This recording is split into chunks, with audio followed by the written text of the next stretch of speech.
Hello. My fiancée cheated on me and still expected me to pay for her girl's trip, saying that refusing would be controlling. When I stopped funding it and walked away instead, she fell apart in front of the same friend she had been bragging to about her freedom. My name is Evan. I am 34 and I work as a procurement analyst for a hospital network in Charlotte. My job is basically contracts, spreadsheets, vendor problems, and making sure nobody notices me because things are running on time. My life is structured, which I like. I am up early, I keep a budget, and I do not make chaos for fun. My fiancée is Brooke. She is 31 and works in event marketing for a boutique agency. We had been together just under 4 years, engaged for 8 months, and living together for a little over a year when this happened. Brooke is the kind of person who treats every normal inconvenience like a personal insult. Wrong coffee order, bad traffic, delayed package, someone using the last clean wine glass. Everything became a performance. At first I wrote it off as stress because her job is heavy on clients, image, and constant smiling. After a while I realized that was just how she was when something did not revolve around her. We had already started paying deposits for the wedding. Nothing huge or flashy, but enough that the planning had become real. Venue, photographer, save the dates, all that boring adult stuff that only matters because it costs money. I was covering more than half of it because I earned more and because Brooke always had some reason her money was tied up. A work dinner she had to front. A dress she supposedly needed for an event. A weekend trip with friends that was good for networking somehow. I noticed a pattern before I admitted it to myself. Anything fun for Brooke was urgent. Anything shared was negotiable. Rent had to be split carefully. Groceries had to be discussed. Wedding expenses required long talks. But if Brooke wanted a spa weekend, new luggage, or expensive skincare because her face was under stress, suddenly I was expected to be supportive instead of practical. About 2 months before everything blew up, Brooke started acting weird with her phone. Not subtle weird either. Smiling at it and turning the screen away. Taking calls on the balcony. Sleeping with it under her pillow like she was hiding state secrets. When I asked about it, she got instantly hostile and told me that not every part of her life was my business just because we were engaged. That answer sat with me. Then her friends started mentioning a girl's trip to Miami like it was some big reward Brooke deserved before the wedding. She talked about it nonstop. Flights, matching outfits, beach clubs, hotel upgrades. The whole thing sounded way more expensive than her half of the wedding payments she kept postponing. I did not say much at first. Then one Thursday night, I saw a message flash across her phone screen while she was in the shower. And that was the moment the whole situation stopped feeling vague and started feeling very specific. The message popped up on Brooke's phone while it was sitting on the kitchen counter. She had left it there when she went to shower, and I was just standing nearby, making coffee before work. I was not snooping. The screen lit up on its own. What caught my attention was the preview. It said something like last night was worth the risk. Then there was a name I did not recognize. I stared at it for a few seconds trying to convince myself there was some normal explanation. Maybe a coworker joking about something. Maybe someone talking about a work event. But the longer I looked at it, the less normal it felt. The wording alone sounded wrong. I did not unlock her phone. I did not scroll through anything. I just stood there thinking about the last 2 months. The secret phone behavior. The weird defensiveness whenever I asked simple questions. The sudden obsession with going out more often without me. All those things started lining up in a way that made a lot more sense than I wanted them to. A minute later, Brooke came back into the kitchen wrapped in a towel, scrolling through her phone immediately like she always did. I watched her face when she saw the message. That moment told me everything. Her expression changed instantly. Not surprise. Not confusion. More like panic that someone else might have seen it. She glanced up and noticed me looking at her. Then she did something that people only do when they know exactly what is going on. She locked the screen and flipped the phone face down. I asked her who was texting her that early. Brooke answered too fast. She said it was a coworker asking about an event schedule. The problem was she did not ask how I knew someone texted her. She went straight into an explanation. That is usually a bad sign. I just nodded and did not push further right then. There is no point arguing when someone is already in defensive mode. But that message stuck in my head the entire day. And later that night something happened that removed the last bit of doubt I had about what was really going on. That evening Brooke said she was going out with coworkers. That by itself was not unusual. Her job involved a lot of networking events and after-work drinks. Normally, she would tell me where they were going or what kind of event it was. This time, the explanation was vague. She said it was just a small group thing, and she might be home late. The tone already felt defensive before I even asked anything. Around 10 that night, I was on the couch watching a game when one of Brooke's friends posted an Instagram story. Her friends tag each other constantly, so their posts show up on my feed whether I look for them or not. The video was from some late-night house party one of their friends was hosting. Loud music, people crowded into the living room, plastic cups everywhere, the kind of chaotic gathering where half the people probably did not even know the person whose house it was. I saw Brooke almost immediately. She was standing near the kitchen island with a group of people I did not recognize. One of them was a guy with his arm resting comfortably around her waist like it had been there all night. Brooke was leaning toward him laughing. Not the polite laugh she uses with clients. The relaxed one. The kind you use when you are completely comfortable with someone. The video only lasted about 10 seconds, but it was enough. The guy leaned down and said something into her ear. Brooke tilted her head toward him and smiled in a way I had not seen directed at me in a while. Then the story ended. I watched it twice just to make sure I was not reading too much into it. But there is a point where your brain stops trying to be charitable and just accepts what it is looking at. I did not text her. I did not call. Instead, I closed the app and sat there thinking about the message I saw that morning. Last night was worth the risk. That line suddenly made a lot more sense. Brooke came home around 1 in the morning. She walked in quietly like she did not want to wake me up. The problem was I was still sitting in the living room with the lights on. The second she saw me awake, her entire body language changed. She asked why I was still up. I told her I had seen the video her friend posted. And that was the moment the conversation stopped being vague and started getting very direct. Brooke froze for a second when I mentioned the video. It was subtle, but you could see the moment her brain started calculating what I might have seen. Then she switched immediately into defense mode. She rolled her eyes and asked if I was seriously stalking her friend's social media now. That was her first move. Not asking what exactly I saw. Not explaining anything. Just trying to flip the situation back onto me. I told her I was not stalking anyone. The story popped up on my feed, and I recognized her in it. Then I mentioned the guy with his arm around her. That was when her expression hardened. Brooke sighed dramatically and tossed her purse onto the counter like I was the one exhausting her. She said it was just a friend from the party, and people were standing close because the place was crowded. I did not argue with her. Instead, I told her exactly what I had seen that day. I reminded her about the message that popped up on her phone that morning. The one that said last night was worth the risk. I explained how she locked the screen the second she noticed I might have seen it. Then I told her about the video from the party. The guy with his arm around her waist. The way she was leaning into him like that was normal. While I was talking, she kept trying to interrupt. She said I was twisting things. She said I was making assumptions. But I just kept going. I told her that whether she admitted it or not, the situation looked exactly like what it was. And the bigger problem was that instead of being honest, she was trying to gaslight me into thinking I was the problem. At that point, the conversation stopped being complicated. I told her very calmly that I was not interested in marrying someone who behaved like this. Brooke stared at me like she expected the argument to continue. Instead, I told her she should start packing her things. For a moment, she just blinked at me. Then she laughed like I had just said something ridiculous. She asked if I was seriously throwing her out over a misunderstanding. I told her it was not a misunderstanding, and the engagement was over. For a few seconds, Brooke just stood there staring at me like I had said something completely unreasonable. Then she laughed. Not nervous laughter. The dismissive kind she used whenever she thought someone was overreacting. She asked if I was seriously ending our engagement over what she kept calling a misunderstanding. I told her it stopped being a misunderstanding the moment she started lying about it. That made her expression change immediately. Brooke hates being called out directly. During our relationship, she always preferred to argue around the issue instead of admitting anything. She crossed her arms and told me I was blowing things way out of proportion.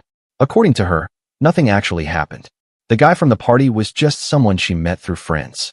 They were talking. That was it. Then she said something that really showed how she viewed the situation. She told me even if something had happened, it would not justify me throwing her out of the apartment. The way she said it made it sound like loyalty was optional, but my reaction was the real problem. I reminded her of something important. This apartment was in my name.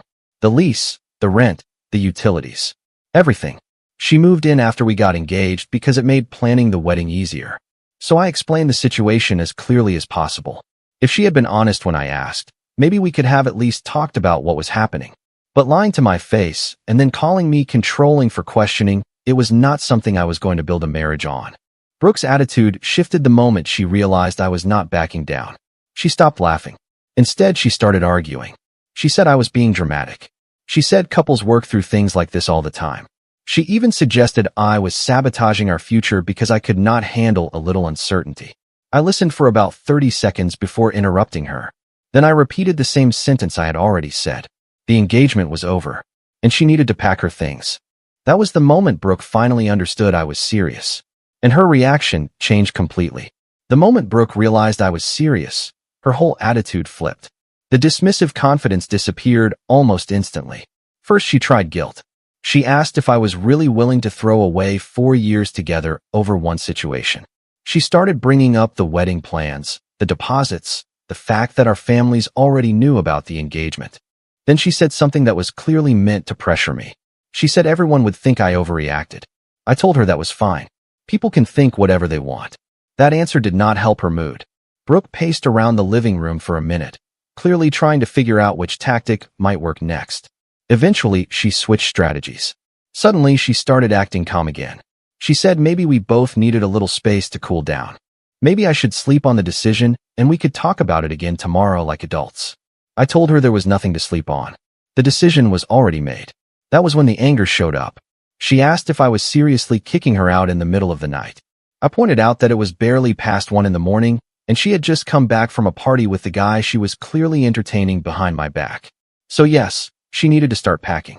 Brooke muttered something under her breath and walked into the bedroom. I followed a minute later just to make sure the situation stayed focused on packing instead of arguing.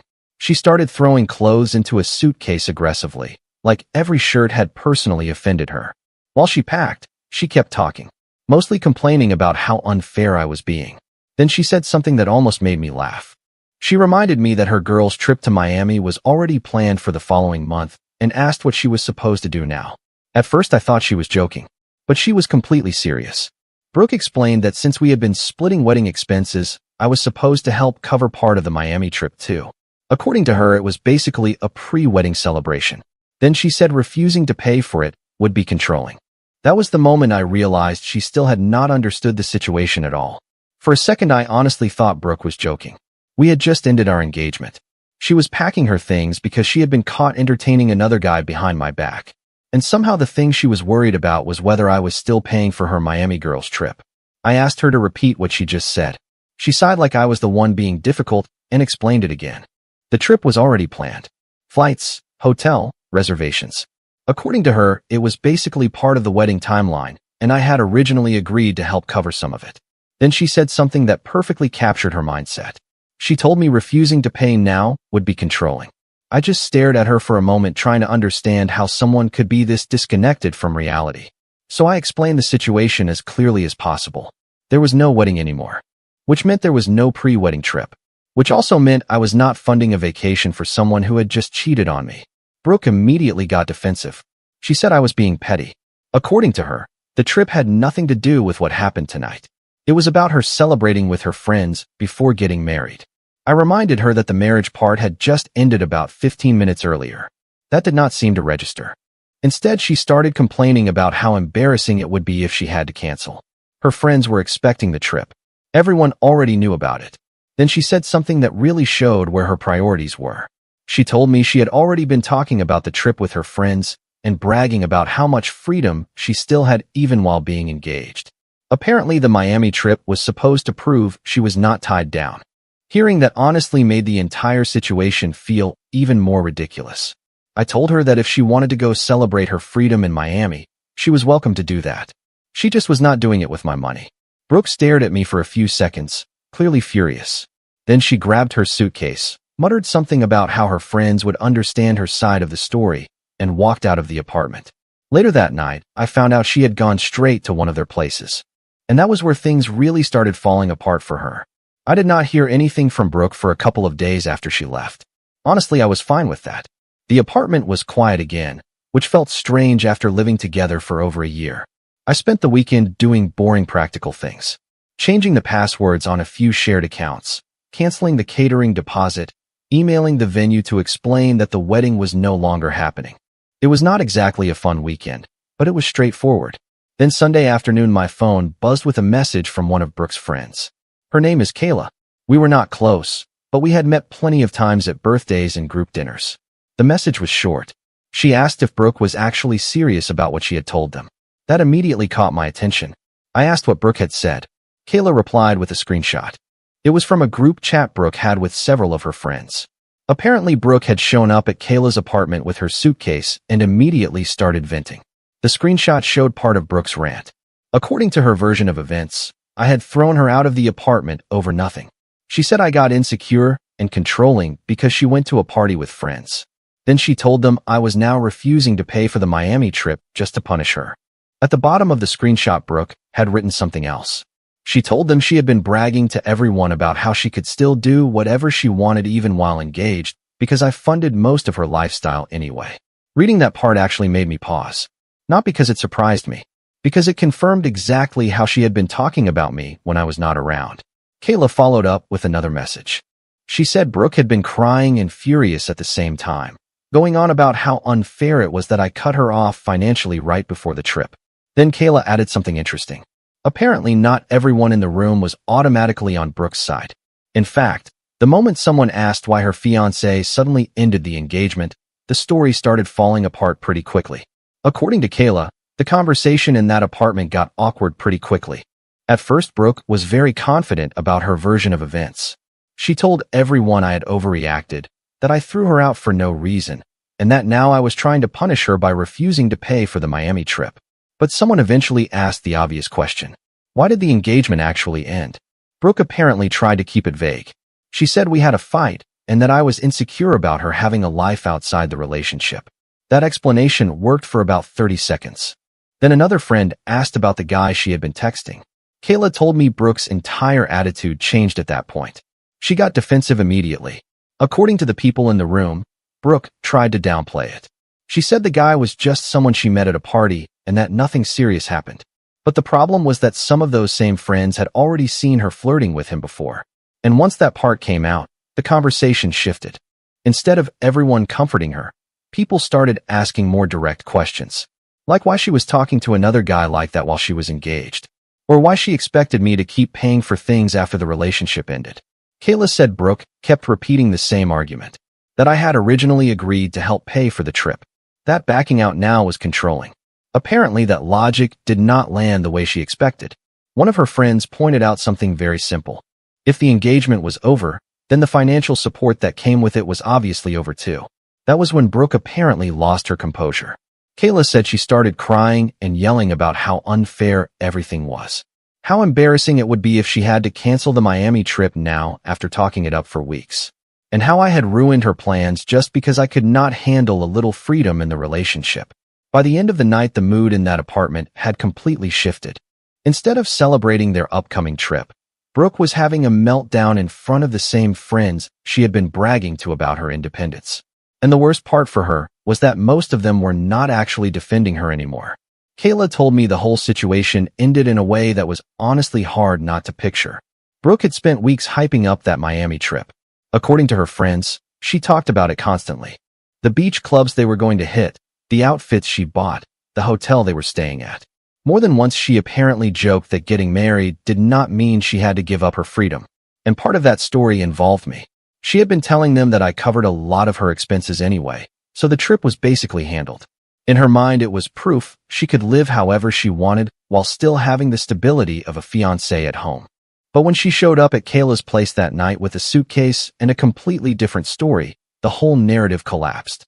Once people realized the engagement ended because she was entertaining another guy behind my back, the sympathy disappeared quickly. And when she admitted that I was no longer paying for the trip, the tone of the room changed even more. Kayla said someone finally asked her a simple question. If you wanted all that freedom, why were you expecting him to keep funding it? Apparently, Brooke did not have a good answer. Instead, she got emotional. Kayla described it as a full meltdown. Crying, yelling, complaining about how embarrassing it was going to be to cancel the trip after bragging about it for weeks. Some of the friends were trying to calm her down. Others were clearly annoyed that the entire situation was now awkward because of choices Brooke made herself. When Kayla finished telling me all that, she ended the message with one last comment. She said Brooke had spent the entire engagement talking about how independent she was. Now she was discovering what independence actually meant. After that conversation, I did not hear from Brooke again. No messages. No apologies. Nothing. And honestly, that was fine with me. Because the situation made one thing very clear. Someone who cheats on you while expecting you to keep funding their lifestyle is not a partner. They are a liability. And walking away from that was probably the smartest financial decision I made all year. Bye-bye.